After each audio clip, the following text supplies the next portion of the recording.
Hello everybody and welcome to another hobby cheating video, and this week we're going to do one of my favorite things, review a new paint range. Let's get into it. The strict technomancer that is Vincey V. Let us get to the technique and learn it Vincey V. Those of you who've been paying attention to recent videos might have noticed a new paint set over here over my shoulder. These are the Bear Cavalry paints.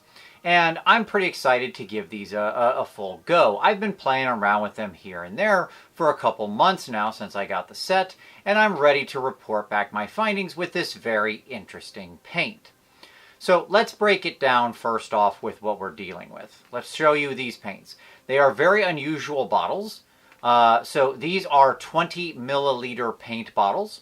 As you can see, they're quite tall and thin.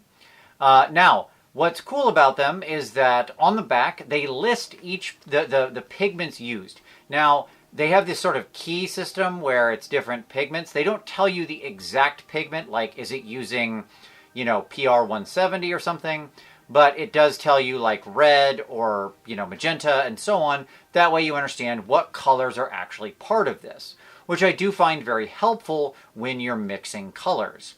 The paints themselves, the bottle construction is very interesting in that they have this little thin but long sort of like top to the bottle, which actually means it's quite nice. I haven't had any of them like honestly plug up or anything. The sort of power that comes out of the end of the bottle kind of then draws the paint back up pretty well, so I haven't really had any problems with jams or anything like that. I'm sure it can happen, I just haven't had it happen yet. So I like the design. The paint is pretty creamy, pretty thick, and overall, just my quick initial impressions after having played with them for a little while, is that this is kind of like a little bit more of an artist paint meets a hobby paint. Like, they have silly hobby names and all of that, but the listing of at least the color and the types of pigments used on the back, plus the fact that these don't have a lot of different additives and agents in them. So you're going to see some of these have a lot more shine and things like that as we go through them, because they don't have a lot of extra matting agent or that sort of thing. So it's more like what you were experiencing if you're going to use artist paints. Okay, so that's the basics of the paints, but let's actually see them paint. So let's start painting something. All right, I begin with sort of an ice yellow equivalent color here, and I'm just going to do a simple dry brush. This is like the first basic test over black. It's just a dry brush. It's nothing that complicated. If we didn't do well on this, boy, I would be worried. But in fact, it works just fine. So this is a nice sort of off-white ice yellow color. Great for, using those final highlights on skin and many, many other colors. Goes on very simply, smoothly, easily. No issue there. I actually like these paints quite a lot for dry brushing for reasons we'll talk about later on. They have a sort of softness to them that I think works really well. Let's put a little bit of paint on the model. I'm just testing things out. Let's do some layer applications with some skin tones, kind of do some mixing, that kind of thing. I just want to run these through some basics here with you. So I found putting them over a zenithal, I got some pretty good results. Although we'll see later on kind of where we have some challenges with some of the range. But overall, skin tone applies just fine. I'm able to mix them. I do find that these mix very, very well, very cleanly. Again, you can use like the pigments as guides, so you're not putting together colors you don't want off of that listing on the back. So like you can know when you're going to put together a purple and a yellow and get toward a very desaturated color or something like that. But I just paint up the skin, kind of do some simple highlights on her. That looks fine. Let's try some basic layering with reds. Red is always one of the first colors I go to in a range because I'm always fascinated by how well they nail red. Red is a hard color to do, and so when a range has a strong red, that actually makes me find the thing much more useful. So I start with kind of a desaturated red as a base coat. That goes on really nicely, actually. So this is kind of a brown red, and that's going to lead to a thread we're going to pick up later on with what I think is some of the really strong colors in this range. Once I get that laid down, I take a very dark blue, and I just kind of work that down to a glaze. Again, I'm just kind of testing basic functions. Layering, mixing, glazing, stuff like that. And I found it glazed the blue really easily. I actually like these for glazes quite a lot. This first test was like really nice. I like how it glazes. It feels very smooth in the application of the glaze. And then I grab a much brighter red and apply that as a highlight. This is actually one of my favorite colors in the range. It's what I have right behind me here on the desk. Specifically, it's called the Red Baron. And that red is really nice and strong. It's super bright. I don't know which exact pyrrole pigment it's using, but it's clearly using one of the pyrrole red pigments. And so with all the basic tests out of the way, and some of the common colors tested, I think we're ready for something a little stronger. I do also slap on the hair on her, again, just to get those browns. I actually, again, really like how that brown applies. Really strong, really nice. I'm able to highlight it up again. I just mix in some like ice yellow real quick and get that, good application of the hair, knock in some shadows really quickly and easily. Simple, right? All in all, initial tests quite strong on the smaller model, especially over the zenithal. But what happens if we're going to paint over black? Now, most of the time, honestly, I know a lot of you probably paint over some kind of zenithal or undershading, and that's fine. That's smart. It's usually the right thing to do. But I often find myself painting over black for display figures, so I also like to test the opacity by doing it over black and seeing how many layers it takes to get to a full opacity. For that, we're going to go to our old friend, Larry the Ogre, who's back again, and he's back to being primed one more time. Let's see how he does. So I start with a very nice dark brown color. It takes about 2 coats to reach opacity on there over the black. Not unusual for a warm red-brown over black. Don't find anything bad about that. Great. Good. So, happy with that. This is where we get to like the first sort of challenge that I run into. As I build up the skin tone, it actually takes several passes. So, I think some of the weakest colors in the set are the skin tones. So you're going to see me work my way around Larry here, and I mess with several different skin tones over the course of these next cuts, trying different lighter and darker skin tones, mixing them together. And as I build them up, the skin tones themselves, the ones that are kind of more pinky or a little more yellowy, what I find is that they really do take sort of multiple applications, even over undershading, to build up to opacity in a layer consistency. And I think that this is probably the weakest part of the range, is the skin tones. They're fine, but they do take a lot more work than I get in like other skin tones out of, say, like Pro Acryl or Army Painter or AK or P3 or something. Now, where I found they excelled is when you started mixing them together to like glaze or do stuff like that, where you see me working on the sort of blending the 2 layers together. There it actually comes out rather nice. Because I think these paints, when you're looking to be a little more transparent, to do things like glazes, bring blends together, they're actually very strong. That transparency goes from being something that can be a bit of a challenge to definitely a bit of an advantage here.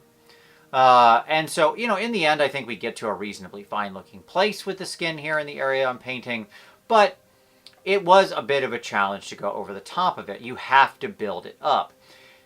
Most of the skin tones, I will say, are quite matte, so I don't know if like those additives and things that maybe are in the skin tone are that matte it out are also leading to maybe some of the transparency or opacity challenges. I'm not sure.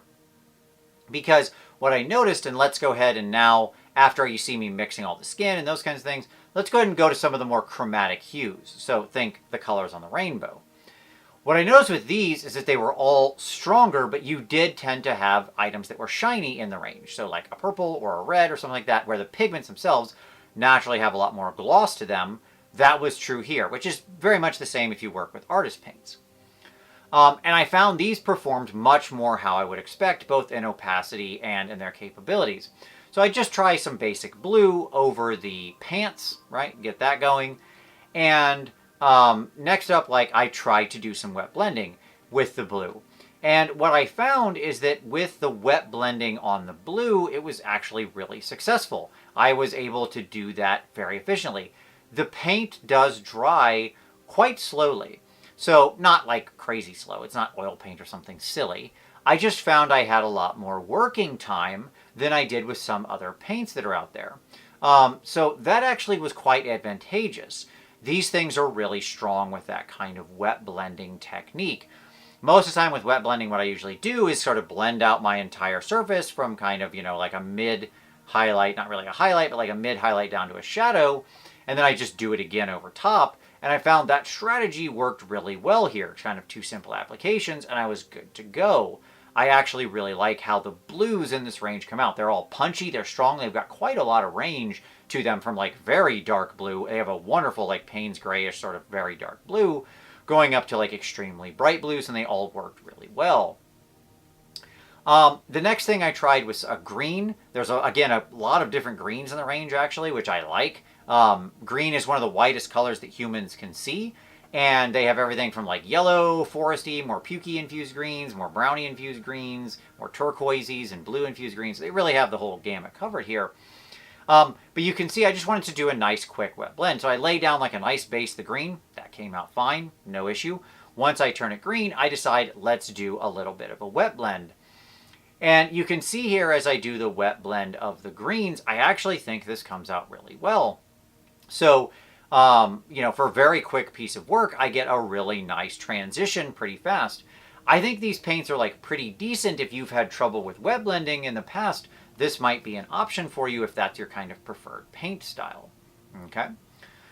Next up, I decided to try through some of the yellow. So I just did a little like very weak non-metallic gold on the like surrounding the green. Started with a little bit of base brown to lay it down. Again, that was very strong, high opacity, good color on that brown over there, that particular brown I picked. And then I just build up through some yellows and into a little bit of the ice yellow again to get a nice progression into like a non-metallic. And that all worked well. This very strong yellow that I used worked just fine. It is a really kicking sun yellow, but actually pretty great for kind of your high yellow tone for non-metallic gold. Didn't really see any issues there, and overall liked how it came out. So that was kind of like my test across some of the chromatic colors. I had tried the red earlier. This gave me a lot of different items. What I noticed again is that with these, like with the yellows, even with most of the greens, I did not see any of the shine. The darker greens, a few of them had a little more satin nature to them. There is more satin in this paint overall than there is very matte or very glossy. Only a few of them are like pretty glossy, and only some of them are quite matte. What you mostly end up with is something that is sort of a matte satin area. That's where the majority of the range falls. And that moves me on to actually some of my favorite colors in this set, which is the grays. So Bear Cavalry has a wonderful range in there of different hue-infused grays. So like a little more red, a little more green, bright, warm, cold. And I really like the range of grays that they have here. All of them apply really nicely. This first one you see me use is a little more of like a red infused. It looks almost like a weak skin tone, although it will appear very gray if you put it next to a skin tone. But it's kind of a like warm, ruddy gray. I try some more colder grays, some more lighter grays on things like the boots and stuff like that. And all in all, these were great. Like, these sort of gray or gray adjacent tones were really wonderful. High opacity, good color, good range of options. And that led me to, like, really like how these came out, okay? So, gray's definite strong thumbs up. I hate just regular mid-tone black-white 50-50 gray. I think it's boring. What they clearly did was try to infuse a lot of other colors in there. And again, it's one of those things where you can look on the back of the bottle and actually see, if you have trouble identifying like warm or cold gray, you can look on the back and use the key to see like, oh, this is the blue infused one, or turquoise infused one, or red infused one, right? Like you can actually see which pigments are making up that gray, and you'll know, oh, this is the warmer one, this is the colder one. It's actually pretty cool and makes it easier for people who maybe don't have that level of comfort. The last thing to try was the white. White is always a sort of like an easy one to screw up in most sets. And I will say, overall, this was a very strong white. So here you see me put it just over top of black, which is your normal nightmare scenario for white paint. And it was quite opaque. I mean, like, I think if you really wanted it clean, you'd probably do a second pass. But just the actual, like, opacity of that white blew me away on the first application. So it's a very good white. Is it better than the Pro Acryl white? No, I think like their whites are still probably the best around, but this is a very close contender. It is right up there, which really says something. I didn't find it too chalky or anything like that. I was able to mix it with other colors. It like worked great as an edge highlight. It wasn't too thick. So I didn't have any problems here with it going over, you know, darker colors, as you saw with the black, but it also flowed off the brush just fine. And oftentimes that's the trade, you end up with whites. So I don't know if they're using like a titanium pigment or a zinc pigment. I'm not sure, but, or both, I'm not sure. But either way, it came out quite nice, and I thought overall it was they have a very strong white. So that is definitely a vote of confidence in the range. The last color to test is something I hadn't done yet, and that's just a little bit of orange. I just grabbed the other figure. I didn't have anywhere to put the orange on Larry. There's really only like one orange in the range. Orange is a very limited tone.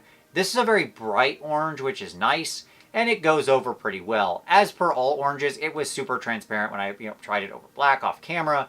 But that's not surprising. That's just orange. Again, I'm not holding that against the range. That's very much what I would expect. Putting it over under shading like the Zenithal or something like that, it came out really nice. I got a really good, bright orange. It's not fluorescent, but as orange miniature paints go, I found it to be one of the stronger ones that I've seen. So definitely a check in its favor as well. Overall, these paints were, they're nice. I think there are some strong parts of the range and some parts of the range that have some challenges.